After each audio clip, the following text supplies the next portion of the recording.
I love when coaches, consultants, and professional service providers want to do big things in their business. They want to rise to the top and influence their market and the world around them.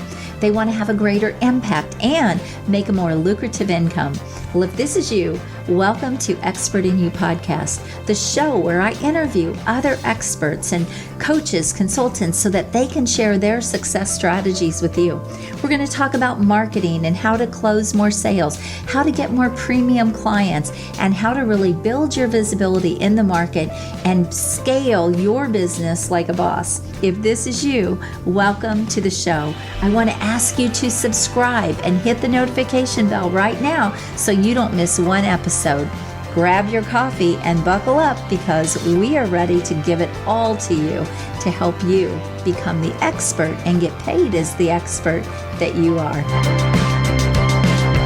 Hi, everyone. I want to welcome you back to another episode of Expert in You podcast. I'm super excited to be back with you again this week, and you are going to love my guest. Dave Hollenbach is joining me this week. And it is going to be so amazing hearing from him, what he is doing, but even his background. So I can't wait for you to meet Dave. Dave, welcome to my show. Thank you very much. Thanks for having me. So he has this very cool brand called Fireproof, and we're going to dive into that a lot more. But Dave does basically leadership coaching. He was with the fire department for years, law enforcement. So he really comes with this incredible background. Note the brand, Fireproof. So Dave, I'm excited for you to share with my audience what you're doing in your business, who you help. So let's just start there. Okay. Well, so I did work with law enforcement. I was not a law enforcement officer myself. Okay. I spent 3 years towards the end of my fire department career as the chief of special operations, where I worked with the Secret Service, the FBI, local law enforcement agencies.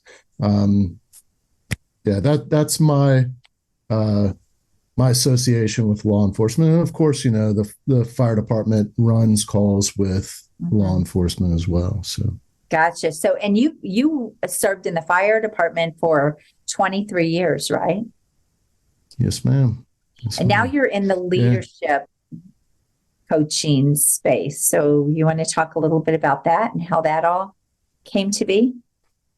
Well, it started really when I first became a lieutenant. I promoted my way up through the ranks, and at one point found myself in charge of a fire station. Everybody on that crew had been around for a while. There was several senior people that had more time in the fire service than I did. My driver, she had spent her entire career in special operations and she was very well seasoned, very intelligent, and just an incredible asset. And then I had senior firefighters that had seen more fire than I had. And it was this, imposter syndrome feeling where, why in the world would they listen to anything I have to say? And a good friend of mine who at the time was an officer with Miami-Dade Fire Rescue, he and I would bounce things off of one another. And I told him what my concerns were. And he was like, read this book and then read this book. And he started handing me all these books about leadership. And that really is what started my passion for leadership. And I quickly realized that, my job in that role is to ensure the success of those people that I'm charged with leading. And you really are obligating yourself to ensure their success when you take on that role. When you accept that promotion, you're obligating yourself to make sure they achieve their goals and achieve the success that they're seeking. And though I might not have all of the answers at that time, I can work really, really hard to add value to myself so that I'm better able to add value to them. And it just snowballed from there. I realized that I wasn't the only one that was struggling with how to lead well. So I put together a leadership program that I started going around to the different fire stations on my days off, sharing with them what I had put together. Mhm. And the department found out about it and said, "Hey, you want to do our lieutenant's academy? We'll give you like 4 hours to teach in the lieutenant's academy." And it's like, yeah, that'd be great. Then that evolved to where I had a program that started off on day one when somebody got hired. You start developing them as leaders. Mhm. And as you move through the ranks, the leadership development gets more in depth. The training becomes more position appropriate. Mhm. And when I retired, I had been working on a book for probably 10 years. I had intended to write this leadership book for the fire service, and it just as I evolved, I would go back and look at what I had written and go, "Oh, this is so ridiculous. I should have wrote it like this." And so it just became this ongoing project. And when I retired, I was like, okay, now it's time to finish this. And when I left the fire service, I was struggling really bad with PTSD, and I ended up getting the help that I needed, that I should have got years and years before. But when everything came to a head and I ended up getting the help that I needed, that book ended up being an outlet for me, where I explored a lot of the mistakes that I had made throughout my career, both personally and professionally. I found that those lessons that I learned in all of those mistakes were some of the most valuable lessons that I'd learned. And I had found that a lot of the leadership books, and even in my own courses that I was teaching, I didn't focus a lot on the mistakes and the lessons learned. It was always, this is the right way to do it. This is the way to lead. And you're not always in that headspace to do everything right. And a lot of times when you think you are, you're really not. So I wanted to give this really open and honest telling of the lessons that I'd learned in my career. And I had found that there was all these steps throughout my career that I had taken. And when you put them all together, there's just this great blueprint for laying out your fireproof life, fireproof leadership. And I titled the book Fireproof: Your Grand Strategy for Transforming Failure into Fuel for Your Future. That is so powerful. And so, so many gold nuggets that you shared in there. First of all, the growth happens in the hard times. The growth happens when things are not easy. When things are easy and we're not growing, we're not learning, right? We're just at that point maintaining or complacent or whatever that is. So, but the important thing, I think, that people need to understand, and so many people don't do this, they don't look at what can I learn from this? How can I do things differently the next time? What should I have done? When you start focusing on those things, you start rewiring how you think and how you take actions and the moves that you make. And that's where, before you know it, you look back and you think, wow, how did I get here? But I love that you're sharing that with other people, because unless you're aware of that or you're exposed to that, you don't know what you don't know, right? You don't even know to think like that.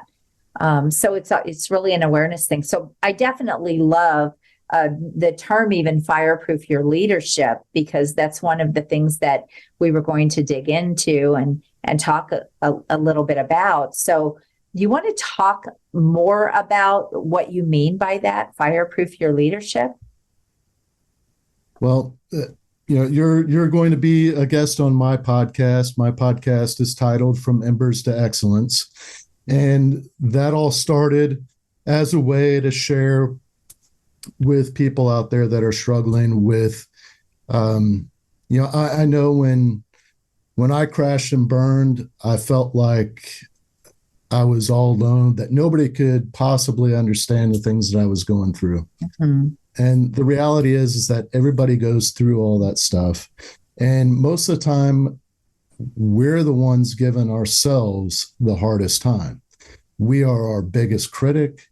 And, in my case, you can be very nasty to yourself.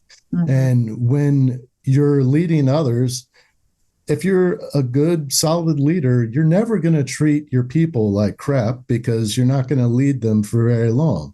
Right. So why would we lead ourselves that way? And so I talk about when we do crash and burn, to pick ourselves up, to dust ourselves off, learn the lesson that we're meant to learn, take that and move forward, keep pushing forward. Even when it seems like you'll never get past that error, you will, and right. You're going to be better for it. And so realizing that whatever inferno you find yourself in, you are fireproof and you can get through that. I love that. And everything is a stepping stone, right? Everything's another paragraph, another chapter, another season, however you want to say it, in our life. But everything there, if you look at it this way, there is a purpose for everything that we go through, and everything that and what can come of that. I know even with what I do, I never planned to do what I'm doing today. When I took the steps and I took the actions to do the things that got me here today, I never dreamed that this is where it would lead me. So you don't know. And that's why you have to look at everything as an important piece. I believe that anyway. Everything has to be an important piece to getting to better. So this is great. So you talk about fireproofing your life. You want to talk, and even your business. Do you want to talk a little bit about that? Well, it's the same concept, really. The grand strategy piece of my book, that all came through the development of the leadership program. Mm-hmm. I had researched and studied the different leadership programs in the military academies. Each military academy has a required reading list, and I found a constant in all these programs. The students study strategy. They study the classics, Clausewitz on war, Sun Tzu, The Art of War, the Prince by Machiavelli, the history of the Peloponnesian War. So I started really digging into all these strategy books and came across this program at Yale. It's called the Grand Strategy program at Yale. They had put it together for future world leaders and future military leaders. So officers that are in the military that qualify for this program will actually find themselves at Yale for their duty station going through this program. And what they do is they study history, good decisions and poor decisions that have been made in other governments and other civilizations, and what lessons can we glean from those accomplishments and those errors. Well, we can do the same thing in our life. Yes. But we have to identify that end state. Where is it that we want to be when it's all said and done? How do we want to be remembered? What is it that we're trying to develop in our lives? Mm-hmm. And for what reason? It's not for the glory, it's not for money and fame. there's always something much deeper. What is our purpose? What is it that's driving us when things get tough? Why do we get up? When we get knocked down, we have to discover those reasons and be clear on them. Because if we don't know why we're getting up, we might not get up. Right. Well, and I so think, that's, yeah, you're right. I mean, it's legacy, it's mission. I know as a coach, for me, for you, we're very mission driven. And yes, we want to have successful businesses. And I teach people how to build successful businesses, but I still have a real heart to make a difference and make an impact, because I feel like this is what I'm called to do. And I know that's a lot of what you're talking about here. It's, I don't want to be at the end of my life and look back and think, okay, I didn't know, but who's going to care, right? There's nothing that is better than when people can say, wow, this person changed my life, or, they made my life better in some way. And I know for me, that's an important thing for people to feel that I did make a difference, that I did impact. And so I'm sure it is for you as well. There's an exercise that I do with clients, and it all, I mean, I do it with myself every once in a while just to make sure I'm still on track, but really identify what's driving us and identify your core values. And are you living up to those values? Is that what people see when they look at you? Or is it something else? And so there is that piece that, I think I first read about it years ago. I think it was a John Maxwell book, 360-degree leader, where you want to talk to the people that you're leading. You want to talk to the people that you're following. You want to talk to your peers to discover really, how do they view you? Because sometimes it's pretty far off from what you think they're viewing you as. Sometimes it's good, or sometimes it's better. Sometimes that might not be a comfortable thing, right? Yeah. It is uncomfortable. I've put together some tools to help people through that process, because you really do have to discover that if you want to continue to improve. Right. No, I love that. Super, super powerful. And you have some tools. You said there are 3 tools that you have available when you're leading high stress environments. Can you talk a little bit about those? Yes. Yeah. And I did write about that in my book. And this is something that I've worked with fire service leaders, law enforcement leaders. That's typically where a lot of this comes from, but it's so applicable in our personal lives, in our professional lives, in the business world, because whether you're fighting a fire or dealing with supply chain issues or payroll issues, it's stress. Yes. And how it shows up physiologically is the same regardless of what situation we're in. So there's these 3 tools. There's the tactical pause, box breathing, and the can report. So tactical pause is basically just taking a time out. When you're feeling overwhelmed, a lot of times that's when our amygdala hijacks our prefrontal cortex, where we're no longer operating in an area of logic. We're operating in emotion, fear. We're in survival mode. And a lot of times the decisions that we make in that state are not the most sound. So we've got to get our prefrontal cortex re-engaged. And sometimes it's just as simple as taking a break, a tactical pause. And I've done this in the midst of chaos, the apartment building on fire with, the roof collapsing, and really so many moving pieces. And it just starts to be white noise and tunnel vision. You start hyper focusing on singular details. and you have to actually take a couple of physical steps backwards. It opens up your field of vision. It then gives you some space from whatever you were hyper focusing on. And that's when you start doing some box breathing. And it takes roughly 60 seconds. And that's really, especially in the midst of a huge emergency, that's about all you can afford, is about 60 seconds. So box breathing is you take a deep breath in for a count of 4. You hold it for a count of 4. You exhale for a count of 4.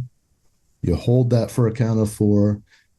And you repeat that 4 more or 3 more times. And it allows your prefrontal cortex to re-engage. You're able to start operating from that place of logic and no longer from that place of fear. Mm-hmm. Your field of vision opens up. You're able to see more of the details that you need to see. You can start making clearer decisions.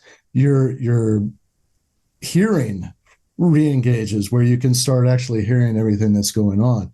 And then the CAN report, it's an acronym for conditions, actions, and needs. And when I was an incident commander, that was a useful tool, because if I had personnel operating within a burning building or within a hot zone, if it were a hazardous materials incident, where I was far removed, where I could not see what they were doing, I could not see what conditions they were facing, I would ask the officer in charge of whatever team I was raising on the radio, give me a CAN report. And they would report back with their current conditions, mm-hmm. the actions that are underway, and what their needs are. What additional resources do they require to accomplish the mission at hand? And I would do it for myself. When I was in charge of this complex incident, I would have to, all right, what are my current conditions? What actions are underway? Where are all my units? What are they doing? What have I assigned them? And then what additional resources do I need should this happen? Or when this improves, what are the next steps? So when we find ourselves in a state of overwhelm, a lot of times just answering those 3 questions can help us get recentered, mm-hmm. and start making decisions from a place of logic. And it really takes that emotion and fear out of it. Oh, those are great. Thank you so much for sharing those. Just those 3 pieces there can literally change someone today. So I am so grateful you shared that with my audience. So what's next for you? You've got this book out. You're doing some amazing things out there. What's next for Dave? And he's got a podcast that he mentioned as well. And we'll put all the links and everything in the show notes, so you can, anything that he wants to share with you, we'll make sure that gets in the show notes. But what's next for you, Dave? Well, I'm doing coaching programs. I have a mastermind that I'm putting together. So that should be interesting. It'll be the first mastermind that I've put together. I've facilitated others, different high-performing teams. Mm-hmm. And it just made sense to invite others out there that might be interested in learning some of these tools that I'm teaching in my programs. I do speak around the country whenever anybody wants to hear me talk about my book, or the leading in high stress environments, fireproof your life, fireproof your leadership. I do speaking engagements. The podcast that you mentioned, From Embers to Excellence, just got picked up by About Face Radio out of the Denver area. Mm-hmm. So actually starting this week, my show will be on that.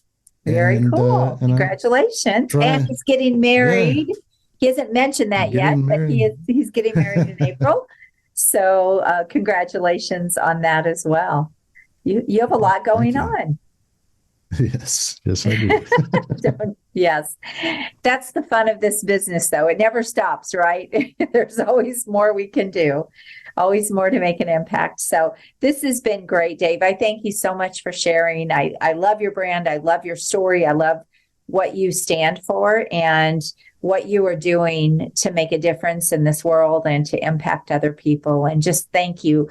First of all, thank you for the service, the community service that you have given for 23 plus years and just the impact you've made there. And then thank you for what you're doing today in your career and in your business. So super, super great. Well, and thank you so much for sharing your audience with me, sharing your platform with me, having me on your show. It's been great. I just love talking to people and hosts like you. So thank you. It's a fun thing to do a podcast and meet great people that you maybe wouldn't really meet in other situations. So I love this. Dave, how can people get a hold of you? And then I don't think we really talked about this. Who makes the best clients for you? Is it more corporate clients? Is it more entrepreneurs? Where are you working kind of in both of those worlds?